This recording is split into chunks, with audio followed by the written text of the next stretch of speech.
Hey, what's up? This is Antonio. Welcome back to my channel. And who's ready for some fighting words? In this video, I want to talk about Errol Spence. The question is, should Errol Spence retire? Really quick, if you like the videos, take the time, subscribe to the channel if you haven't already done so. Also, hit that thumbs up button. It does help and support this channel. Without further ado, let's talk about this. So the question is, should Errol Spence retire? Should he fight again? Yes, I think absolutely Errol Spence should fight again.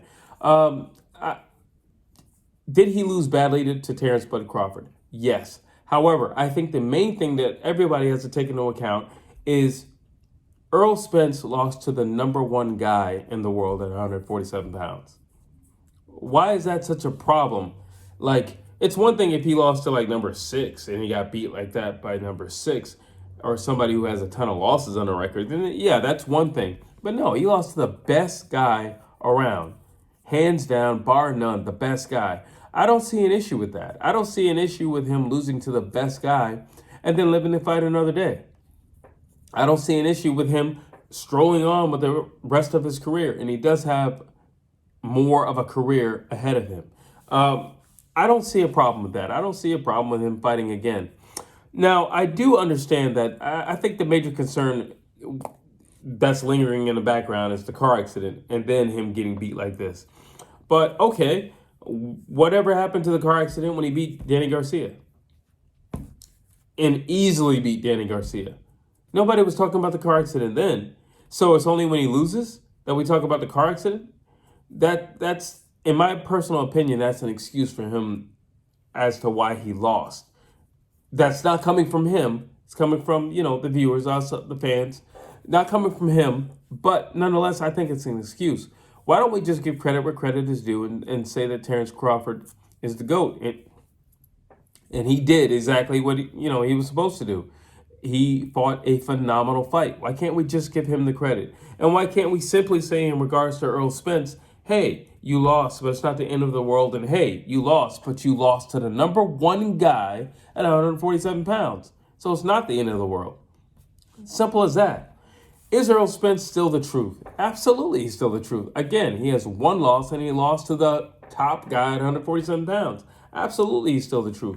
Now, yes, if Errol Spence were to get into, his next bout at 154 pounds, and he loses to somebody outside of the top 5, then yeah, okay, that argument becomes a little bit more real.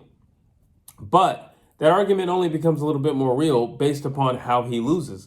If it's a long, drawn-out, unanimous decision, where, but it was a good fight. They had some rounds. He had like 5 solid rounds. Well, then no, he's still the truth.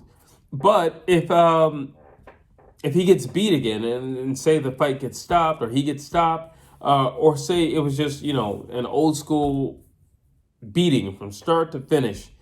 Well, then, okay, like I said, that conversation becomes a little bit more real. But he's still the truth. You can't take that title from him after one fight. You can't. You can't. Arturo Gatti had a ton of losses. He's still Arturo Thunder Gatti. Like, not a problem. It's really not a problem. Manny Pacquiao has losses. Manny Pacquiao's going down in history books. It's not a problem. Manny Pacquiao got knocked out cold by Marquez. There was a moment where we didn't think he was breathing.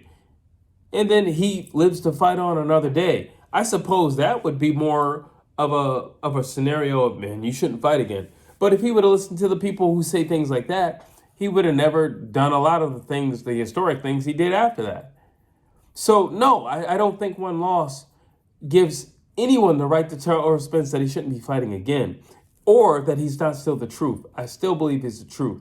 And one fight cannot define or take that title of the truth away from Errol Spence. Let's see. How bad was the beating from Bud? Okay, okay, the beating was bad. It was bad. I mean, Errol Spence didn't win any round. I think there were only like maybe 2 moments in the whole entire fight and they weren't real moments. They were, matter of fact, I'll take that word out. I'll say there were 2 punches in 2 different rounds that, they were solid punches that at least backed Bud off. But that was about it. Now, the question is, how badly, was the beating that Bud put on Errol? It was bad. It was, see, a lot of time when you look at you look at somebody get beat in the ring, obviously you're going to look at the face because that's where that's the main target, and it's going to be the area that visibly is the most affected. But what you should focus on is the legs. How is he or she walking after that? How is he or she walking back to the corner? Is he or she being assisted out of the ring? Those are the things you need to focus on. Those are the things you need to focus on. Listen, listening to someone's speech after a fight, even the victor sometimes, they can't speak after a fight. Their emotions are riding high, a lot of energy surging and all that. Or it was just a tough, grueling fight. So you can't really necessarily listen to someone speak and say, I don't know, that don't sound too good. No, you need to look at the body language. The body language will tell you everything. And, was he moving too well after the fight? No, he wasn't moving that well. He took a beating. He took an old school beating. But that shows something about the fortitude of Errol Spence for him to just keep getting up.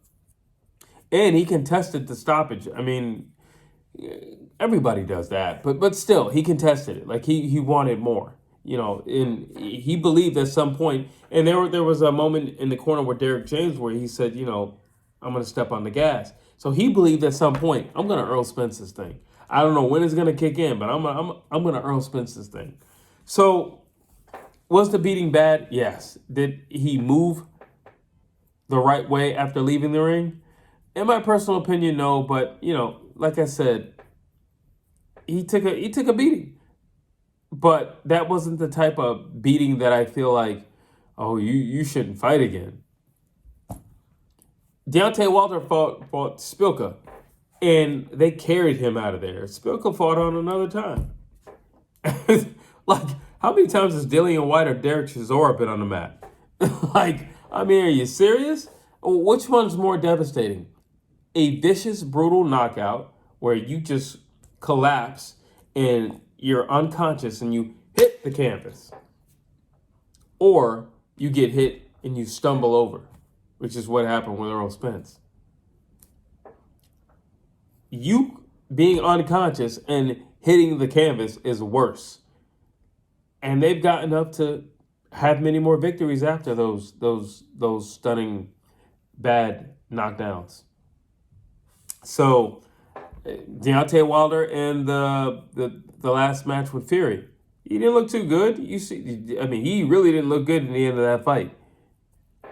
But he's looking phenomenal today. I think people in the sport of boxing love to jump the gun and are so quick to retire people. That's what I love about MMA. They'll support you. They'll support you. Listen, if you have like 6 losses in a row, then it's one thing. But if you have losses on your record, that doesn't define you. If anything, that says something about you, that builds character. But that doesn't define you, or you're a loser, or you shouldn't do this, or you're never meant for this. No, on the contrary, if you've lost and you come right back, that shows that you aren't meant for this. That shows that this is where you belong. And he only has one loss to the number one guy in the world at 147 pounds. And everybody and their mamas having a nervous breakdown about Errol Spence fighting again, which is ridiculous in my eyes. Can Errol Spence compete at 154 pounds? Yes, I truly believe he can, especially the way he fights. He's very aggressive. He is naturally a big guy. Yes, I think he can compete at 154 pounds. Here's my thing. Do I think he'll ever be a title holder ever again? No, I don't think he'll ever be a title holder ever again. But I do think he can compete at 154 pounds, and I think he can be very competitive at 154 pounds. I definitely think he'll stay in the top 5 at 154 pounds. But do I think he'll ever hold a strap again? If he does, it'll be one. And if he does, it'll be short-lived. But honestly, at this point, I doubt it. I really have to see how he looks and how he moves and how he functions at 154 pounds to make that a proper assessment. Should Errol Spence have the rematch with Bud? No, he should not. Anybody and everybody associated with Errol Spence's career, no, he should not fight Bud anytime soon. I think he should get 1 or 2 matches under his belt. I think they should be wins. I think they should be very credible and impressive-looking wins. I think he needs to get himself conditioned to the weight class, see how he feels, And I think he needs to ease back into top condition. I think he should ease into the top 5. I think he should take on the top 10 and ease into the top 5. Take on number 8. That goes well. Take on number 6. That goes well. Then you ease into the top 5. That's how it should go. And if all goes well, then by all means, you can take on Terrence Bud Crawford again and try to get your lick back. But that's pretty much the end of this video, and that's what I have. So in conclusion, yes, I think Errol Spence should fight again. In conclusion, yes, I think he is still the truth.